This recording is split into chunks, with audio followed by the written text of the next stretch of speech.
Well, hello, everyone. Thank you so much for joining us for this online message this weekend at Deep Rivers Church. As always, it's summer, so there's a lot of people out and about. So if you're watching this because you're out and about, hope you're having a great time, and we'll see you again real soon. And if you're not feeling well, recovering from something, hope you bounce back real quick. Either way, we hope we see you again here in this room sometime soon. All right, things going on. It's kind of a busy week. Tomorrow night is Monday, and our summer equip class starts tomorrow night.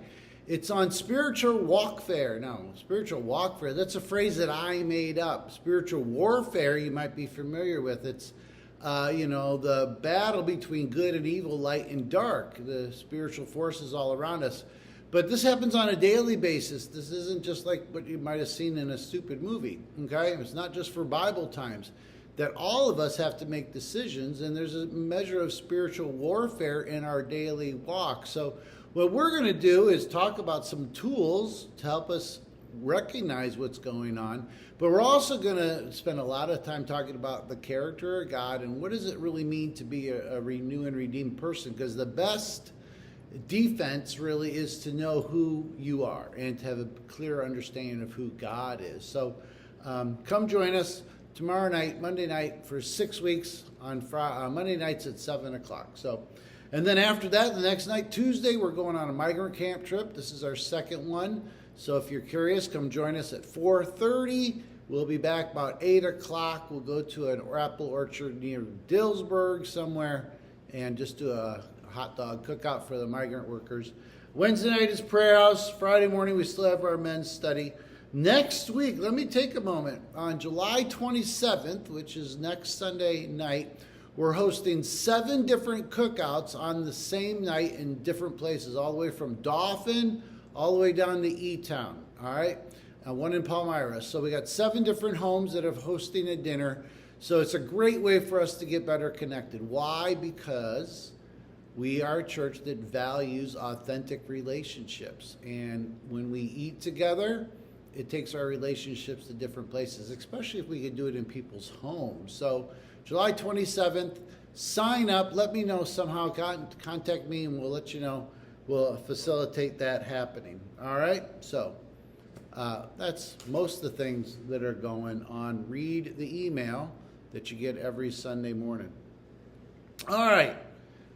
This weekend, we're talking about Queen Esther. We're talking about the different Bible biographies of the summer. We've been alternating men and women. This week, we're looking at Queen Esther. And what can we learn from the life of Queen Esther? Again, some of these Bible characters are a little bit easier to relate to. And sometimes we have a little bit more of a challenge. And to be honest, we talked about Moses.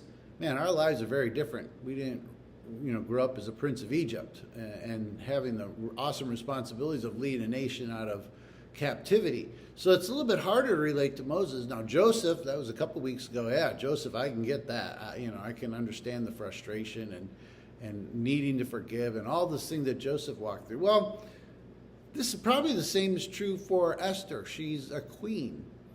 So it's interesting. How much can we relate to her story? And even though she's a queen, you think, man, our life's very different. But there might be some more practical things than you think about. So Esther, let me just real quick. Esther, chapter 1, there's King Xerxes. He's the king of Persia. This is about 475 BC, so about 500 years before Jesus comes. There's this powerful king, Xerxes. You can look him up. He accomplished quite a bit. Well, he has a queen named Vashti, and he is insulted by her. Okay, so he gets rid of her. So that's chapter 1, is King Xerxes getting rid of his queen because she did something he didn't like. Second chapter, there's a search for a new queen. So he looks throughout his kingdom, and there's a long story about all these different women, these different virgins that came. And Esther is the winner of Queen Search. All right, so she's the big winner. She gets to be the new queen. Now, she's also a Hebrew, Jewish person, and she keeps that a secret. Mordecai is her cousin, maybe her stepdad. We don't know exactly their relationship, but he's related somehow. And he says, Esther, don't tell anybody, don't tell the king that you're a Hebrew person.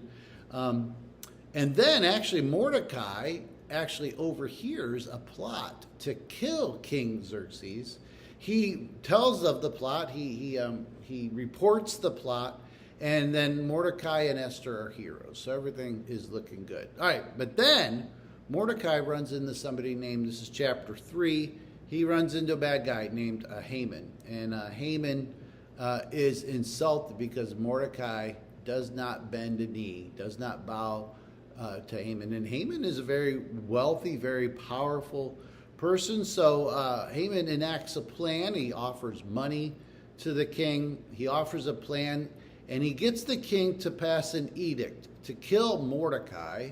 This is how evil this guy is. Not just Mordecai, but all of Mordecai's people, all the Hebrew people in the land. So you see the problem. The queen is a kind of a secret Hebrew, and the king just passed an edict that would eliminate this whole swath of people. So this leads us to Esther chapter 4, and this is where we're going to spend most of our time. This is what happens in Esther chapter 4. When Mordecai learned of all that had been done, he tore his clothes and put on sackcloth and ashes and went out into the city, wailing loudly and bitterly. But he went only as far as the king's gate, because no one clothed in sackcloth was allowed to enter. In every province of which the edict and order of the king had come, there was great mourning among the Jews, with fasting, weeping, and wailing. Many lay in sackcloth and ashes, so the Hebrew people are understandably upset. When Esther's eunuchs and female attendants came and told her about Mordecai, she was in great distress. She sent clothes for him to put on instead of his sackcloth, but he would not accept them. Then Esther summoned Hatak, one of the king's eunuchs assigned to attend her, and ordered him to find out what's going on, what's troubling Mordecai, and why. So Hatak went out to Mordecai in the open square of the city in front of the king's gate. Mordecai told him everything that had happened to him, including the exact amount of money that Haman had promised to pay into the royal treasury for the destruction of the Jews. He also gave him a copy of the text of the edict for their annihilation, which had been published in Susa, one of the towns, to show to Esther and explain to her. And he told him to instruct her to go to the king's presence, to beg for mercy, and plead with him for her people. Hatak went back and reported to Esther what Mordecai had said. Then she instructed him to say to Mordecai, all the king's officials and people of the royal provinces know that for any man or woman who approaches the king in the inner court without being summoned, the king has but one law, that they be put to death unless the king extends the gold scepter to them and spares their lives. But 30 days have passed since I was called to go to the king. When Esther's words were reported to Mordecai, he sent back this answer. Do not think that because you are in the king's house, you alone of all Jews will escape. For if you remain silent at this time, relief and deliverance for the Jews will rise from another place, but you and your father's family will perish.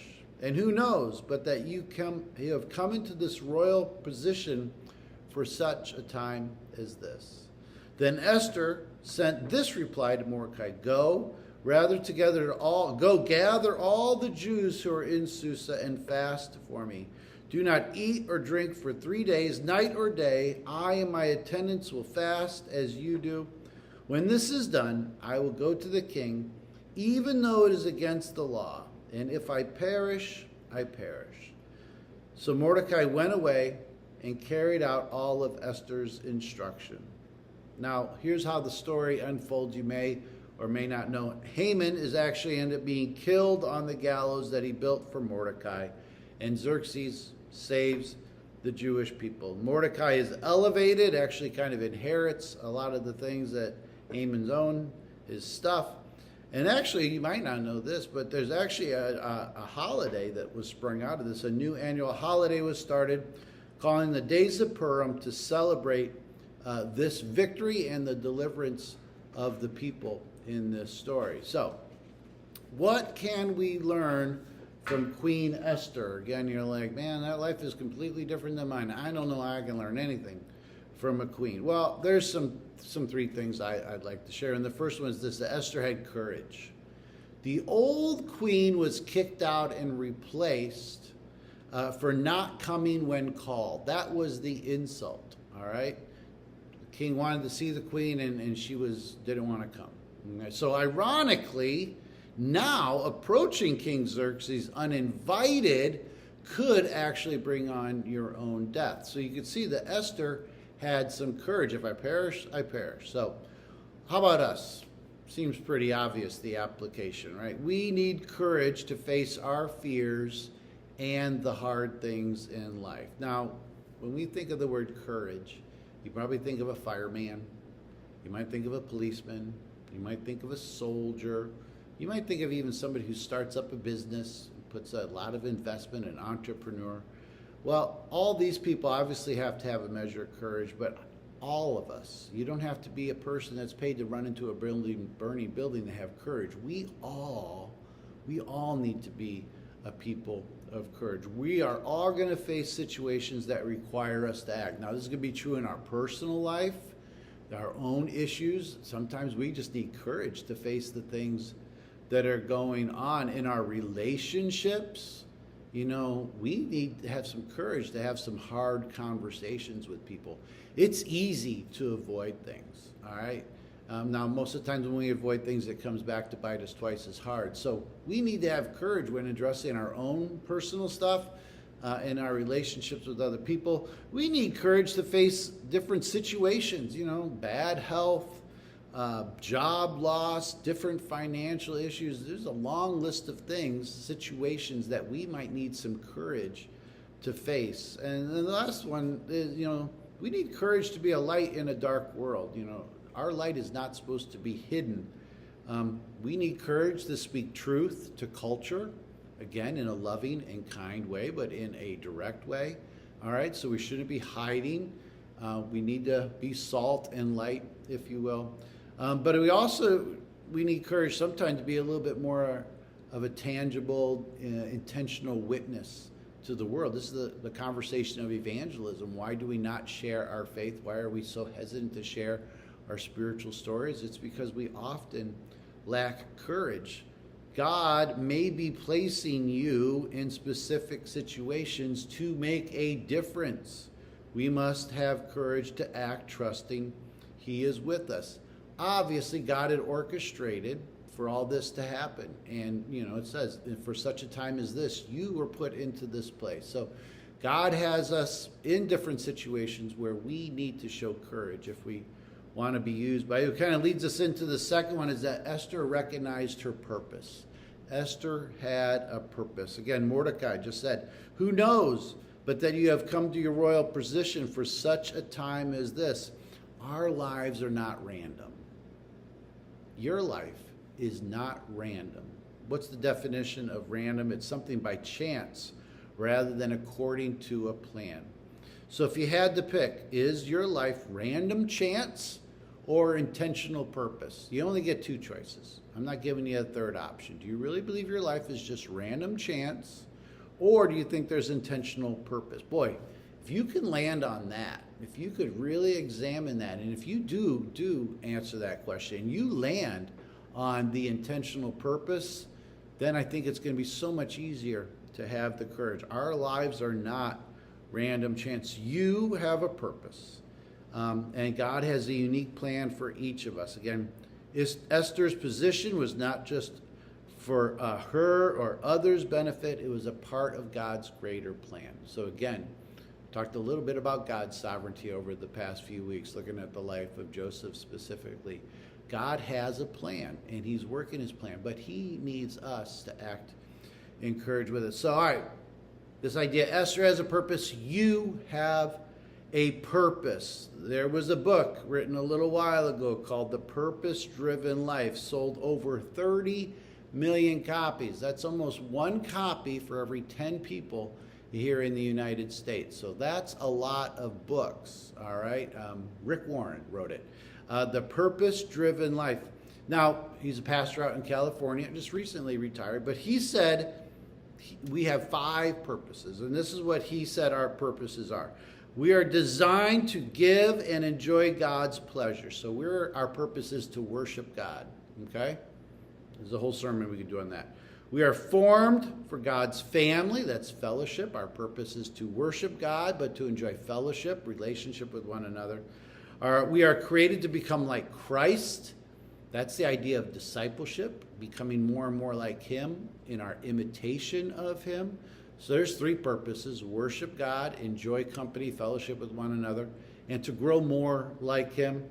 He also said that we're shaped for serving God. That's ministry. That's helping meet needs of other people, okay? Whether they be people that, in our church or family, that we're here for other people. And the last purpose, he said, is that we're made for a mission, and that mission is more of an evangelism. We're here to be light to a dark world. So if you sell 30 million copies, you must be scratching an itch. You must be making sense to people. We desire to have a purpose. And the only reason that book sold that many copies is because we have this innate, ingrown desire to recognize we must have a purpose here in this life. So here's the question. Do you live and we've asked this question before, do you live a proactive life or a reactive life? People with a purpose who all have a purpose. When you recognize your purpose, you live a more proactive life.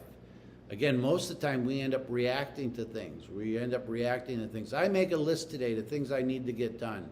That keeps me intentional and proactive. Things come, and I'm like, I got to do this, I got to do that. No, but I'm going back to the list. I'm going to do the things on the list first, and then these other things that pop up, I'll take care of them as I get the chance.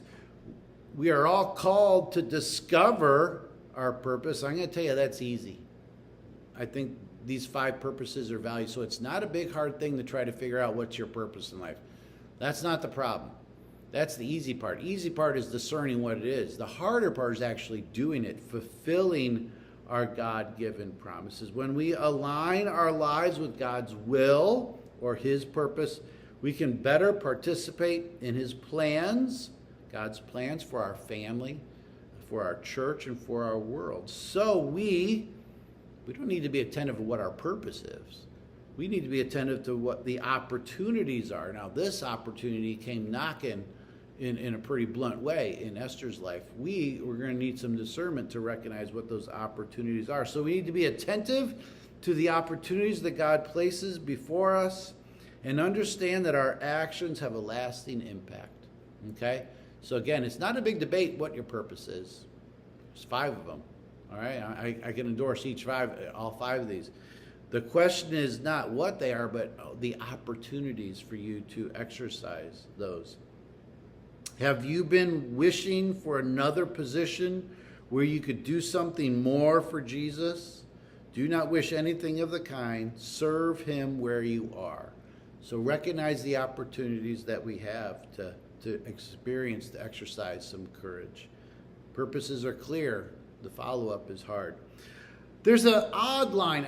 I'm kind of tempted to skip it. There's an odd part in this. It kind of, in some ways, it's tempting to skip it because it kind of undermines the whole story.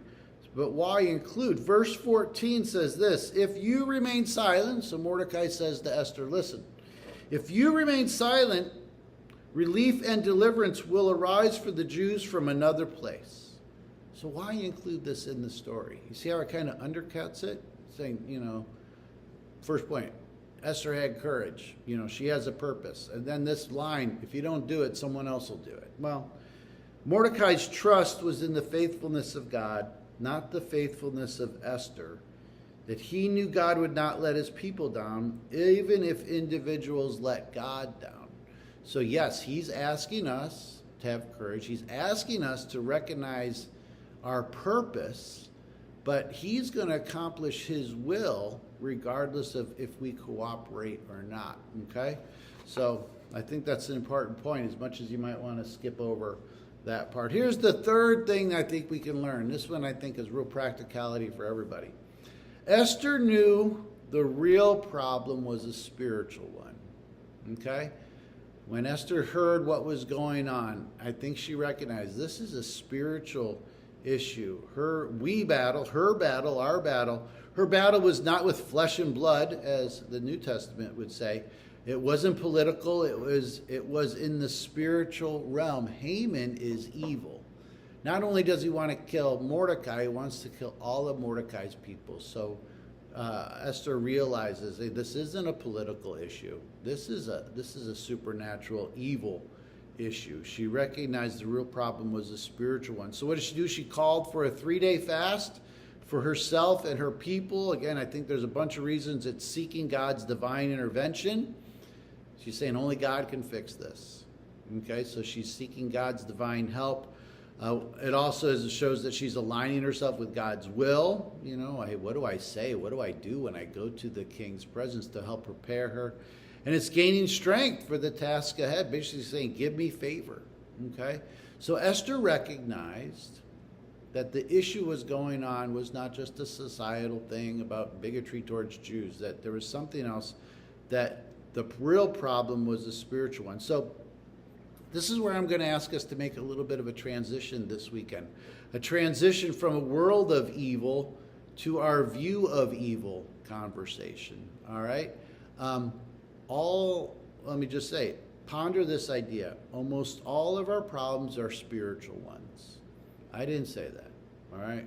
It's been attributed to a couple different people. Almost all of our problems are spiritual ones. So let's not look at just the world of evil. We're going to spend some time this morning looking at our view of evil. Evil's going to exist. Evil's going to happen. Bad things are going to happen. What really matters is our view of evil. So ponder that. Almost all of our problems are spiritual ones, all right? We must look at life through what we could call the God grid, all right? Think of a problem. Think of any problem that you have right now. Now, it might be a physical one, a financial one, relational one, all right, whatever it is.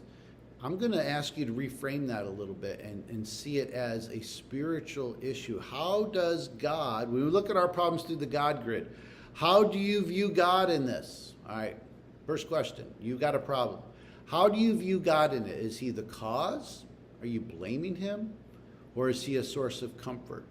Okay, so first off, how are you viewing God in the midst of this problem? How does God see this problem?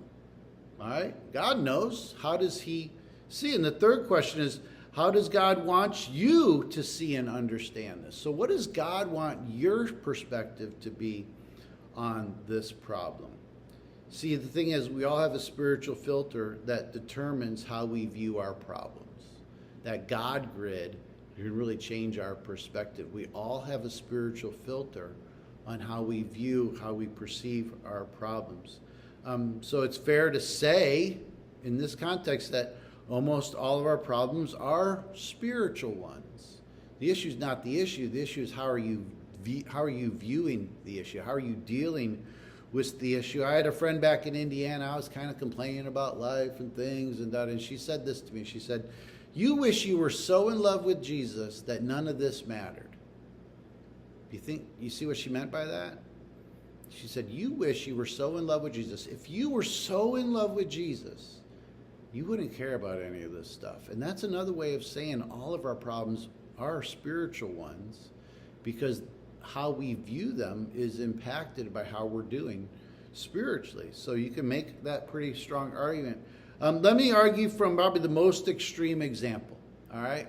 This is pretty extreme, but martyrdom. How do people die for their faith with peace?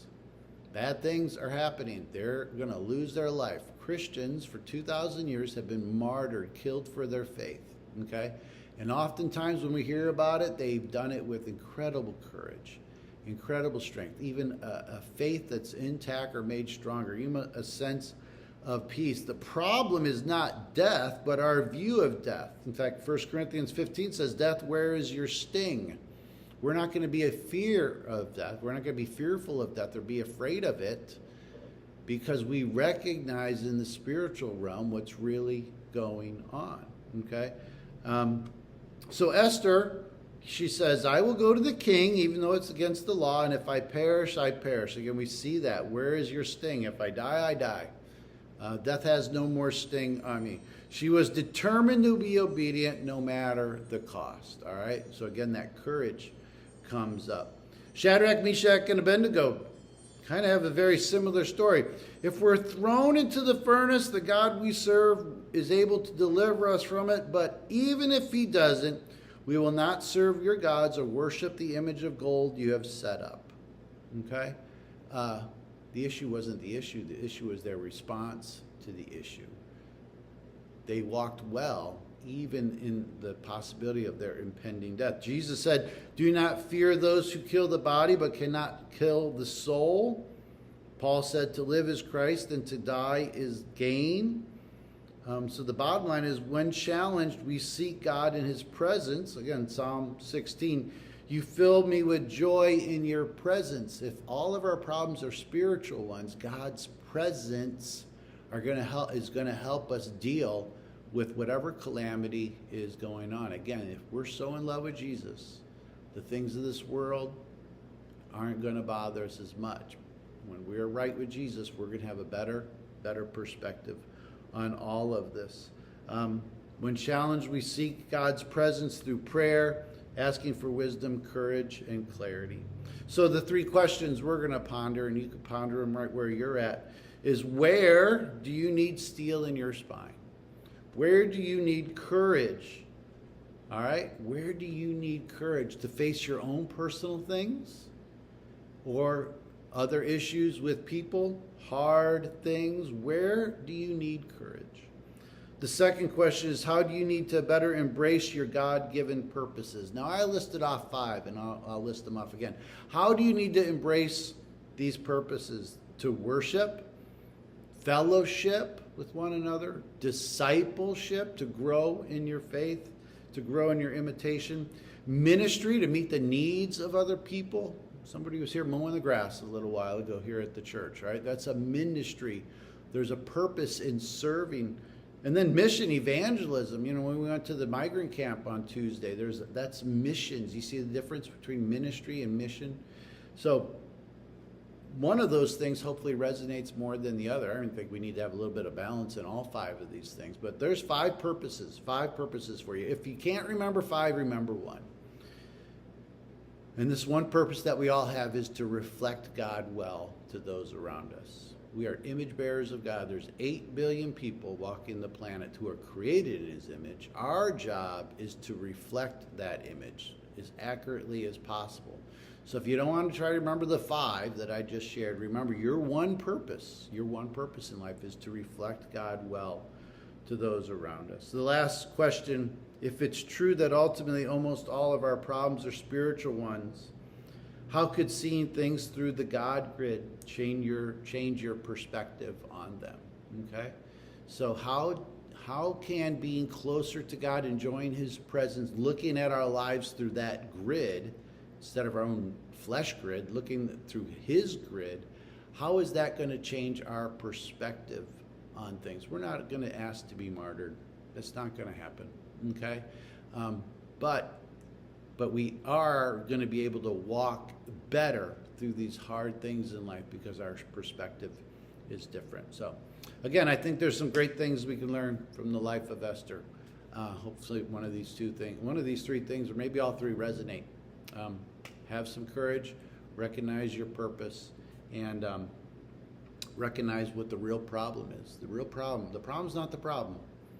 The problem is the spiritual thing going on underneath it, and that's your reaction to the circumstances. All right, again, thanks for joining us. Take care and God bless. Bye.